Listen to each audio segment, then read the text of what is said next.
अनंत कोटि दंडवत सतगुरु देव को अपना विषय दीपावली से पहले नया प्रारंभ हुआ है। स्वरूप गीता के माणिक मोती, उसमें अपना पहली आख्यायिका के बारे में चल रहा था। तो शुभ प्रेरणा, गुरु वंदना के साथ शुभ प्रेरणा भी हमने देख ली थी कि हमारे गुरुदेव ने शुभ प्रेरणा की है कि इधर जो जो प्रेरणा है इसमें तुम्हारा हर कदम पर शुभ ही शुभ होगा, अशुभ का नाम ही नहीं है, इसलिए इसका नाम है शुभ प्रेरणा। और इसमें गुरु वंदना के भी श्लोक दिए हुए हैं जो आपकी पुस्तक में छपे हुए हैं, उसको एक बार हल्का पढ़ लेते हैं। क्योंकि कोई भी आत्मा के ज्ञान का ग्रंथ है, उसमें आदि मध्य और अंत में अपने गुरुदेव को अवश्य याद करना है। गुरुदेव का मतलब आत्मा और ब्रह्म, इस बात को की स्थापना या प्रतिपादन अवश्य हो। तो वो साधारण भाषा में हम लोग करते हैं, पर यहाँ पर मर्यादा के नाते आप गुरु वंदना के जो श्लोक हैं उसको देखें। प्रथम दंडवत वंदन गुरु का, आख्यायिका से पहले ये वंदन करते हैं। कोटि कोटि प्रणाम, बन चकोर गुरु मुख निहारूं, प्राणों के भी प्राण। सतगुरु का स्वरूप बताया है। देह जो है सतगुरु की, वो तो एक दरवाज़ा है जिसको कहते हैं मंदिर है, उसमें सतगुरु देव आत्मा ब्रह्म रूप से विराजमान है। तो प्राणों के भी प्राण हैं, प्राणों का भी अनुशासन उनके द्वारा होता है। उस गुरुदेव की बात हो रही है सत्ता दृष्टि से। लेकिन वही सत्ता किसी शरीर को स्वीकार करके, इंद्रियों को स्वीकार करके, युग को स्वीकार करके अवतरित होती है। तो सतगुरु का स्वरूप बताया, प्राणों के भी प्राण हैं। लोकों में पत राखन हारे, पूर्ण गुरु हैं जान। पूर्ण गुरु लोकों में पत राखते हैं, रक्षा करते हैं साधक की, 14 लोकों के भ्रमण से रक्षा करते हैं। लोकों में पत राखन हारे, पूर्ण गुरु हैं जान।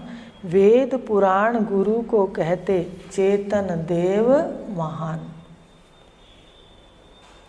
जहाँ साधना करने वाला चेतन है, आशीर्वाद देने वाला चेतन है, तो हमारे ऋषि कहते हैं वहाँ दोहरी ताकत हो जाती है।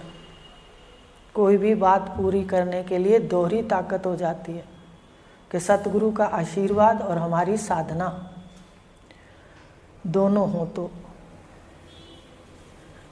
तत्व ज्ञान सतगुरु के मुख से सुनकर वृत्तियाँ होवें पुण्यवान। श्रवण करते मन की वृत्तियाँ पुण्यवान हो जाती हैं। जीवन मुक्त विदेह मुक्त कर दें, हैं ईश से गुरु महान। ईश्वर ने जगत दे दिया और सबसे बड़ी माया का पर्दा डाल दिया। चाबी सतगुरु के हाथ दे दी। 3 शरीर भी हमारे पास पहले थी, जागृत अवस्था भी हमारे पास पहले थी, पंचकोश भी हमारे पास पहले थे, और साक्षी भी मैं पहले से ही हूँ, पर इसका ज्ञान नहीं था। देखो, सब कुछ हम रोज व्यवहार में वर्तते भी थे। जागृत में 42 पुर्जे वर्तते थे, स्वप्न में 27 कह दो, 19 कह दो, कई प्रक्रियाएं हैं, उसको वर्तते हैं सूक्ष्म शरीर की। कारण शरीर अज्ञान की भी सिद्धि करते हैं कि मुझे कुछ पता नहीं, पर फिर भी वर्तते हुए भी इन बातों का ज्ञान नहीं था। तो चाबी सतगुरु के हाथ है। ईश ने फंसाया और गुरु ने बाहर निकाल लिया, इसलिए ईश से गुरु महान। ईश ने जन्म करम मल दीना, उसे शुद्ध करें तत्व ज्ञान। वृत्तियाँ पुण्यमयी कर दीनी हैं ईश से गुरु महान। वृत्तियाँ तो तभी पुण्यमयी होंगी जब पूर्ण गुरु आत्मा का साक्षात कराएंगे। अविद्या काटें खत्म कर दें, पाप पुण्य का प्रावधान, जन्म मरण का मूल मिटा दें हैं ईश से गुरु महान। तो जन्म मरण का मूल है अज्ञान, ना जानना, ये मिटा देते हैं गुरुदेव। तत्वमसी का शोधन करके अनुभव का देते ज्ञान। अनुभव किया हुआ है उनका, क्या लक्षण है अनुभव के, कि उनकी हर बात का हमें साक्षात होता है, दर्शन होता है, हमें भी अनुभव होता है। तत्वमसी का शोधन करके अनुभव का देते ज्ञान, जीव ब्रह्म की खाई मिटा दे हैं ईश से गुरु महान। महावार्ता करके देवें अद्वैत बोध महादान। देखो इतना बड़ा दान देते हैं जो हमें कभी ना मिलता। जगह जगह हम लोग देते थे और दानी भी बनते थे अज्ञान में, पर ऐसा दान तुझसा ना कोई दाता, ना तुझसा कोई दानी। अहेतु की कृपा, कुछ मांगने की निष्काम सेवा उनकी विश्व के प्रति। तो महावार्ता करके, इसको महावार्ता कहते हैं आत्मा और ब्रह्म के ज्ञान को। अद्वैत बोध महादान, अहेतु की कृपा करते हैं ईश से गुरु महान। गुरु महान है, इसलिए जब तक शरीर है, सतगुरु देव का अद्वैत साक्षात भी अगर हो जाए, अद्वैत साक्षात भी हो जाए, तो गुरु के सामने सदा द्वैत ही रहे, सदा उनका स्थान ऊंचा रहे। तो ये गुरु वंदना है। उसके पश्चात आज लेंगे उपनिषदों के माणिक मोती, कुछ चुनकर बताए हैं। इसका दूसरा भाग जब लिखेंगे उसमें और देंगे दूसरे, पर पहला ब्रह्मा जी का इंद्र और विरोचन को उपदेश। तो पहले पहले माणिक मोती कौन है? ब्रह्मा जी। ब्रह्मलोक में ये उपदेश कहाँ हुआ? ब्रह्मलोक के अंदर ब्रह्मा जी ने दिया, सतयुग के अंदर। तो एक आख्यायिका है उपनिषदों के अंदर, ब्रह्मलोक में एक समय प्रजापति ब्रह्मा जी को जीवों के उद्धार के लिए संकल्प उठा, जीवों का उद्धार करने के लिए उनके संकल्प उठा। उन्होंने सभी लोकों में डोंडी करवाई। क्या डोंडी करवाई? जो आत्मा जरा मरण से रहित है, पाप और शोक से रहित है, इन लक्षणों को याद कर लेना, घटा लेना। भूख प्यास से रहित है, सत्य काम और सत्य संकल्प है, जो भी उसको जानकर उसकी अनुभूति कर लेता है, वह बिना कुछ किए समस्त लोकों और उसके भोगों को प्राप्त कर लेता है। देखो कितना आसान है। रैकव मुनि की कहानी उदाहरण है, और भी जितने हैं उपनिषद के मुख्य स्थल, गीता के मुख्य स्थल, वो यही कह रहे हैं कि यहाँ करना शेष नहीं रहता, जानना है मुख्य। तो ब्रह्मा जी ने डोंडी कराई कि भाई जो उस आत्मा को जानना चाहे, जिसके लक्षण बताए, जन्म मरण से रहित, भूख प्यास से उपराम, पाप और पुण्य से रहित, शोक से रहित, जो अनुभूति कर लेता है। उन्होंने प्रशंसा की आत्मा की, डोंडी कराई। देखो बिना प्रशंसा किए, बिना सच बताए कोई आकर्षित नहीं होता। जब तक ये समझ में ना आए कि मुझे क्या मिलेगा। सही कह रहे हैं। जहाँ भी जाते हैं पहले पूछते हैं कि वहाँ क्या मिलता है, कहते हैं भाई माता के जाते हैं इतना कुछ मिलता है, हनुमान जी के जाते हैं ये मिलता है, रामदेव जी के जाते हैं ये मिलता है।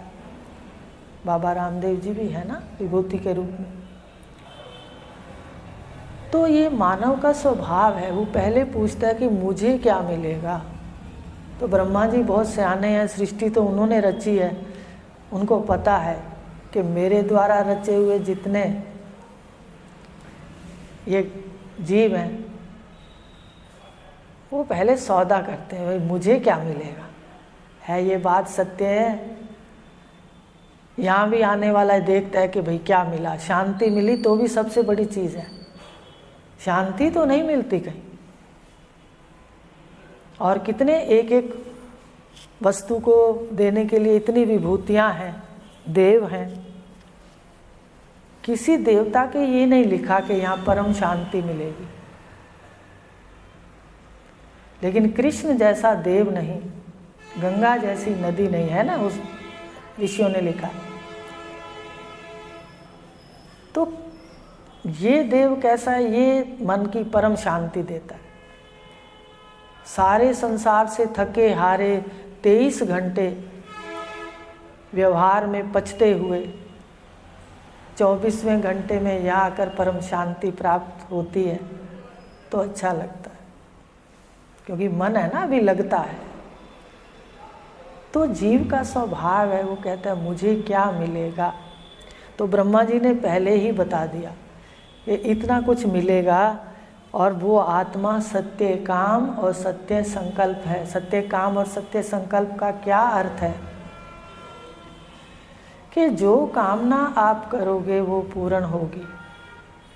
कल्प वृक्ष है आपका स्वरूप, जो इच्छा कहोगे वो पूर्ण होगी।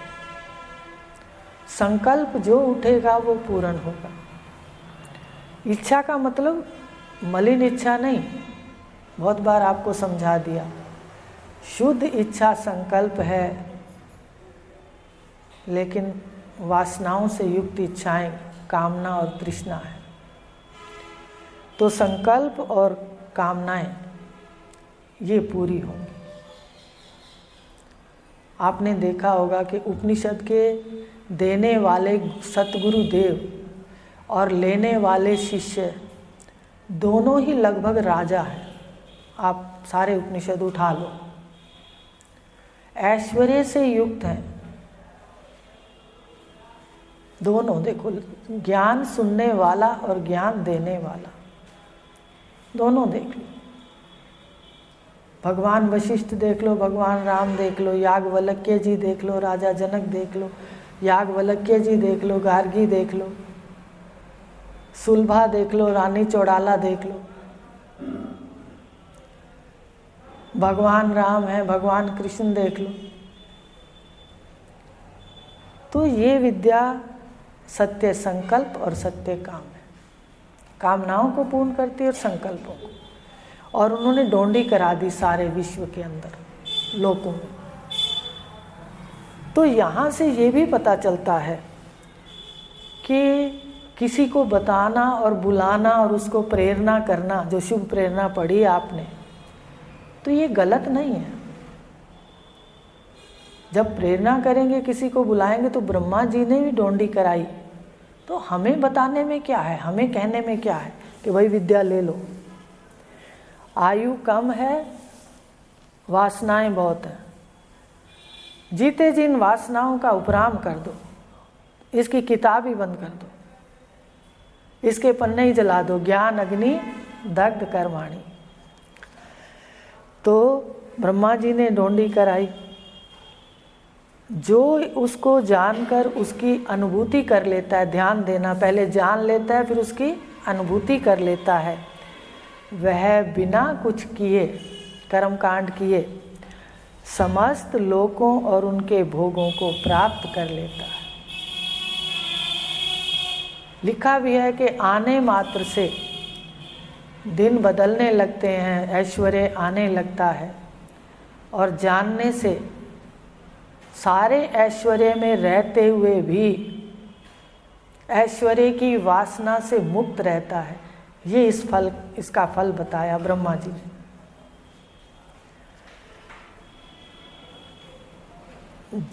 और जिसका जानना मनुष्य का परम कर्तव्य है।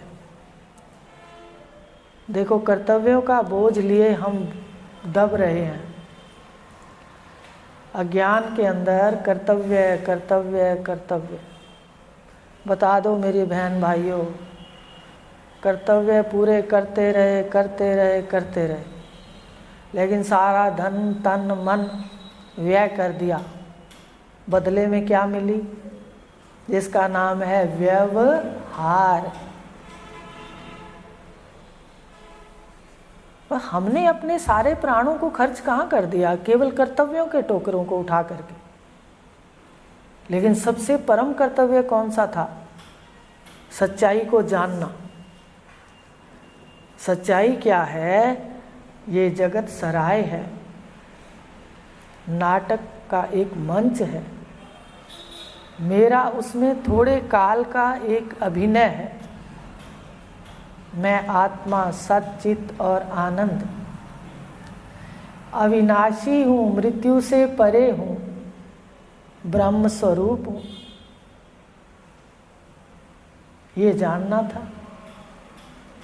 विश्व की सृष्टि कैसे हुई? विश्व का स्वरूप क्या है? सत्य है, असत्य है या मिथ्या है? कैसा स्वरूप था? तो बताया कि इसको जानना प्रत्येक मनुष्य का परम कर्तव्य है। देखो, मनुष्य जो है ये ही जान सकता है। मनुष्य शरीर में ही इसकी बारी है। जानने की बारी के लिए मनुष्य शरीर मिला था। पशु शरीर में नहीं जान सकते। हम चारों खानियों में से मनुष्य शरीर में ही जान सकते हैं। बाकी किसी खानी में जीव अपने स्वरूप को नहीं जान सकता। इसलिए यही मनुष्य शरीर का जन्म ये परम श्रेष्ठ है। इसका लाभ लेना था। तो परम कर्तव्य हमारा क्या है? इस शरीर में सत्य को जान लें। और कोई शरीर मिला तो फिर कैसे होगा? और इस मनुष्य शरीर को लेने के बाद, मनुष्य शरीर को लेने के बाद अगर हम नहीं जानते तो उधर गति नहीं जाएंगे, अधोगति में जाएंगे ज़्यादातर जीव। कर्म कांड में बहुत बार बता दिया कि पाप और पुण्य दोनों हैं। तो ज़्यादातर जीव, आप अपने अंतःकरण को ही देख लो, वासनाएं कितना हिलोरें लगाता है शुरू में साधक के। वो उसको पकड़ पकड़ बिठाता है। ये गुरुदेव सिखाते हैं। आप मनन करो कि हर वासना से मिलकर अगर हम क्रिया करें तो पुण्य कहाँ मिलेंगे, आप देखना, बहुत कम। तो इसलिए ब्रह्मा जी ने ढूंढी कराई कि परम कर्तव्य सत्य को जानना है। उसे ही विशेष रूप से खोजना और जानना चाहिए। खोजना चाहिए। कहते छुपा हुआ हूँ, भगवान ने गीता के अंदर 2 बार कह दिया। 7वें अध्याय में अभी पढ़ा, छुपा हूँ योग माया से, ढका है ज्ञान माया से। बार बार कह दिया। अभी आप, आज 7वां अध्याय है, अभी पुस्तक नई प्रारंभ हुई है, तो 9वां अध्याय पढ़ के आना घर से। और जो भी सुन रहे हैं जहाँ, वो भी 9वां अध्याय अपना खोल कर पढ़ें। बिल्कुल मिलती जुलती बातें वहाँ भी हैं, तो हमें पक्की हो जाएंगी कि ये बड़ा सुंदर रहस्य जो है वो भगवान खोल रहे हैं। तो जानना परम कर्तव्य है, खोजना भी परम कर्तव्य है। जिसको ऐसी प्राप्ति की इच्छा हो, बिना कुछ किए ही लोगों का साम्राज्य पता चल जाए, माया आपकी शक्ति आपके अनुकूल चले, आपको सुख दे शारीरिक रूप से अपने इस पार्ट के अंदर, तो ऐसा जो करना जानना चाहता है वह मेरे पास आ जाए। ब्रह्मा जी ने कह दिया, कुछ करना नहीं पड़ेगा। अगर इंद्र के राज को लेना है तो कितने तप करने पड़ते हैं, कितना यज्ञ करना पड़ता है, आप जानते हैं। लेकिन उन्होंने कहा कुछ नहीं करना। तो ये डोंडी सुन ली। देवलोक के अंदर तो राजा इंद्र को जिज्ञासा उठी कि मुझे जाना चाहिए, और असुर लोक में विरोचन को। जब देवलोक में राजा इंद्र ने यह डोंडी सुनी, दैत्यलोक में राजा विरोचन ने सुना, तो दोनों की इच्छा इसे प्राप्त करने के लिए उठ गई। उनका ऐसा सस्ता काम और कहाँ मिलेगा। सच बताइए कितना सस्ता काम है कि बैठे हैं सिर्फ सामने, गुरुदेव सिखाते हैं कि कैसे मन के साथ इसको शम करने के लिए क्रिया करनी है, कैसे शम होने से, साक्षी होने से आपके संकल्प पूरे होने शुरू हो जाएंगे, कल्प वृक्ष हो जाओगे आप। क्योंकि मन जब साथ है तो मल है शीशे पर, मन का ही तो खेल है सारा। एक मन का पुर्जा बनाकर ब्रह्मा जी ने सीधे को उल्टा दिखा दिया, सच को झूठ दिखा दिया, ज्ञान स्वरूप को जड़ दिखा दिया, और आनंद स्वरूप को दुख रूप दिखा दिया। शीशे में उल्टा मन है, दर्पण। तो बता रहे हैं कि दोनों को इच्छा हुई, दोनों ही हाथ में 3-3 समिधा होकर लेकर समित पाणी होकर शिष्य भाव से प्रजापति ब्रह्मा के पास पहुँचे। देखो नम्रता के 3 समिधाएं लेते हैं, उसका अर्थ है कि हम बिल्कुल इन समिधाओं की तरह आपके पास सीधे आए हैं, माने 3 गुणों की इन समिधाओं को लेकर के आपके पास आए हैं। और उसका अर्थ होता है शिष्य रूप में आए हैं, हम समर्पण भाव से आए हैं। तो तीनों ने समिधा ली हाथों में 3-3 और ब्रह्मा जी के पास पहुंच गए। लेकिन दोनों के स्वभाव बिल्कुल भिन्न है। राजा इंद्र के और राजा विरोचन के स्वभाव बिल्कुल भिन्न है, आपस में भी दोनों का नहीं है मेल,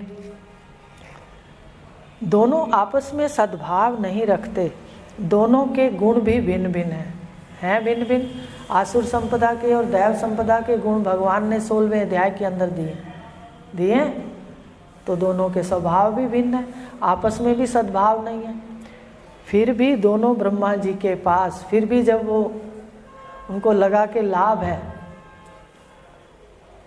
तो लाभ के लिए दोनों अपने अपने लाभ के लिए ब्रह्मा जी के पास पहुंचे कि भाई कितना आश्चर्य है, बिना कुछ किए सब कुछ मिलेगा। तो कहानी भी तो कई बार वो उपनिषदों में है ना, प्रवाहन राजा की, जान श्रुति की, कि वो सब कुछ कुएं बावलियाँ खुलवाते, भोज करवाते, तो उनका तेज बढ़ गया, तब बढ़ गया। पर उनको 2 हंसों से पता चला कि इससे श्रेष्ठ भी कुछ है जो बिना किए है।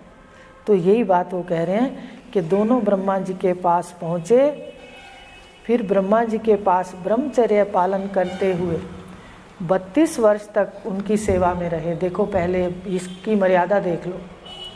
अभी दूसरे उपनिषद लेंगे तो वहाँ पर वो ऐश्वर्य लेकर पहुँचते हैं गुरुदेव के पास, और ये कैसे पहुँचे? ब्रह्मा जी जो सारी सृष्टि के रचयिता है,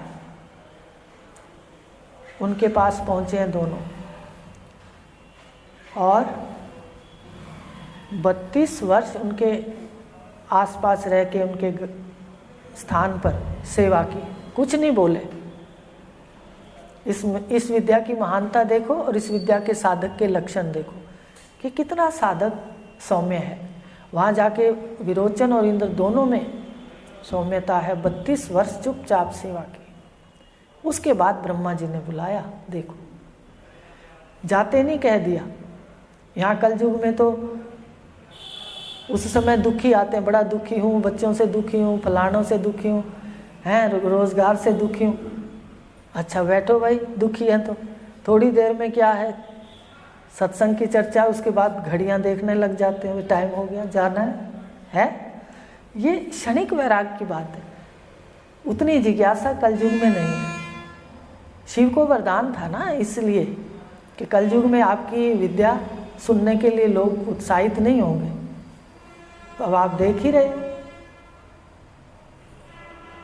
लेकिन गुरुदेव बता रहे हैं कि किस प्रकार वो 32 साल चुपचाप सेवा की, तो ब्रह्मा जी ने उनको अपने पास बुलाया 32 साल के बाद। देखो आज आप कहोगे ये बात ऐसी होनी चाहिए, तो मेरे भाई बहनों आज आयु कहाँ इतनी है जो 32 साल इंतज़ार कराया जाए।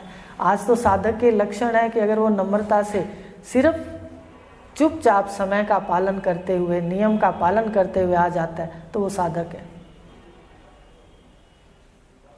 7 जो साधन हैं, अंतरंग, बहिरंग, श्रवण, मनन, निधिध्यासन, लेकिन एक साधन रोक लिया जाता है बस, बाकी सारे साधन खुले में दिए जाते हैं।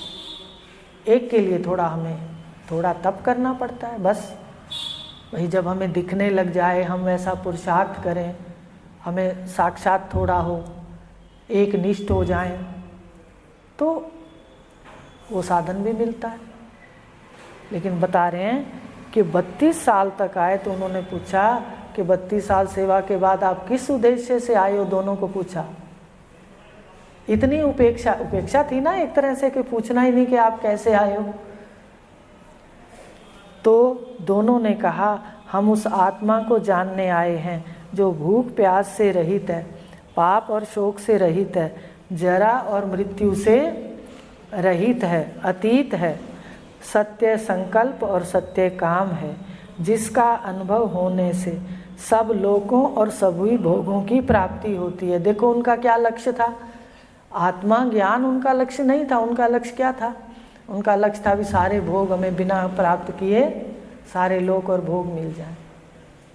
और आत्मा को तो जान ही लेंगे, जानेंगे, अनुभव करेंगे तभी तो मिलेगा। तो आकर्षण कहाँ था?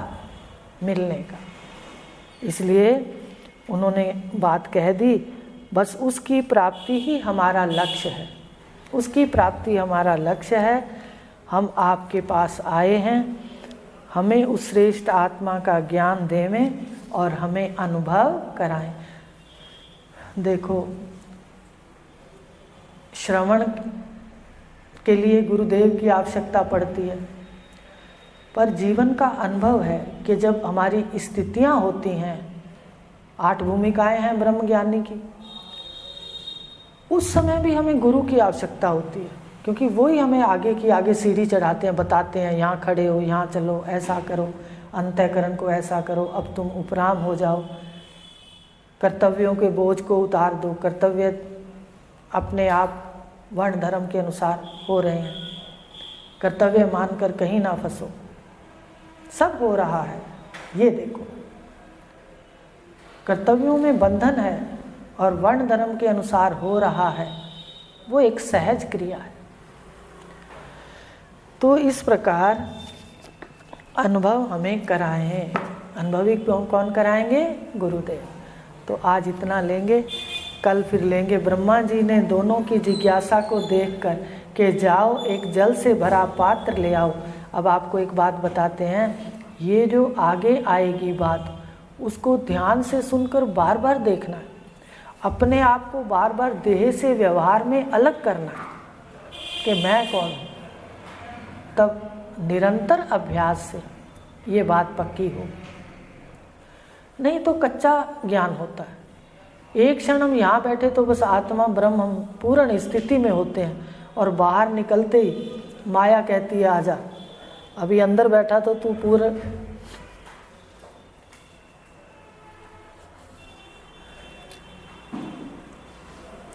है या नहीं है। अंदर बैठ के तो सभी पूर्ण अनुभव करते हैं, क्योंकि किसके प्रकाश के अंदर? गुरुदेव के प्रकाश के अंदर। बाहर जाते माया कहती है भाई आ जा। अब फिर कहते हैं दीदी क्या करें, अब क्या करें दीदी, ऐसा तो करना ही था ना भाई, मुझे तो दुख होएगा ना, मुझे तो सुख होएगा ना।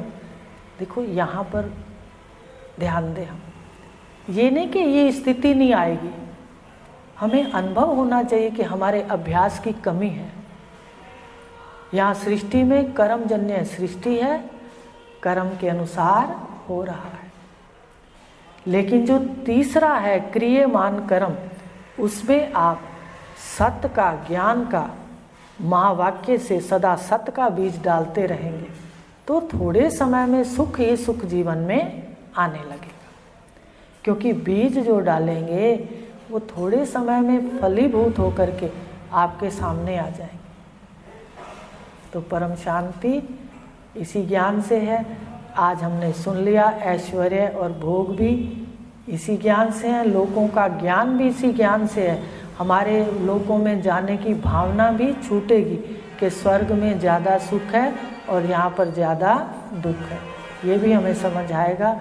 कल आगे लेंगे। तो ब्रह्मा जी ने एक बात कह दी, जल का भरा हुआ पात्र ले आओ। अब वो दोनों गए, जल का भरा पात्र ले आए। ब्रह्मा जी ने कहा अपना इसमें मुख देखो। मुख देखा और ब्रह्मा जी पहला उपदेश किया, वो अगली बार बताएंगे। 32 साल के बाद पहला उपदेश हुआ, सिर्फ 3 ही उपदेश होंगे, चौथे में स्वरूप की स्थिति बताएंगे ब्रह्मा जी। और हमें तो इतनी कृपा है, कल युग में रोज ही उपदेश हो रहा है कि तू वही है, तू वही।